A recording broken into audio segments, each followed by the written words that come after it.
Everyone, ready হয়ে আমি আর বোন বাসা থেকে বের হয়ে পড়েছি। তার কারণ আমরা দুজন মিলে আজকে যাব আন্টির বাসাতে। অনেকদিন পর আন্টির বাসায় যাচ্ছি এবং হাঁটি হাঁটি পাপা করে করে চলে যাচ্ছি আন্টির বাসায়। যাওয়ার সময় সামনেই ফুলটা পড়ছিল, ভালো লাগতেছিল, ভাবলাম একটু ভিডিও ক্যাপচার করে রাখি। তারপরে চলে এসেছি আন্টির বাসায় ফাইনালি।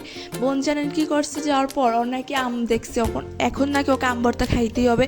সেজন্য আম কাটার পর মরিচটাকে এখন পুড়িয়ে নিচ্ছে। আম ভর্তার মধ্যে মরিচ পুরা দিলে বেশ ভালো লাগে খাইতে। আর এদিকে আমি একটু ঢং করে নিচ্ছিলাম, হচ্ছে বাটা মরিচ দিয়ে আম ভর্তা করতেছে অনেক বেশি, মানে ইয়াম্মি। সঙ্গে ছিল শুকনা মরিচ পুরা, মানে ফ্লেভারটাও আরেক রকম হয়ে গিয়েছিল। ফাইনালি আম ভর্তা নিয়ে চলে গিয়েছিলাম ছাদে এবং এখন হচ্ছে আন্টি টেস্ট করে বলবেন কেমন হয়েছে। আম ভর্তাটা অনেক বেশি ভালো ছিল, আর বিশেষ করে আম ভর্তাটা খাইতে অনেক বেশি ভালো লাগতেছিল। তার কারণ ছাদে বসে বসে খাচ্ছিলাম, ওই জন্য বোনের কাছ থেকে রিভিউ নিয়ে নিব কেমন হয়েছে। ওর কাছে ভালো লাগছে। ফাইনালি এখন চলে যাবো আমার কাছে রিভিউ নিতে। এটা অনেক বেশি ভালো ছিল।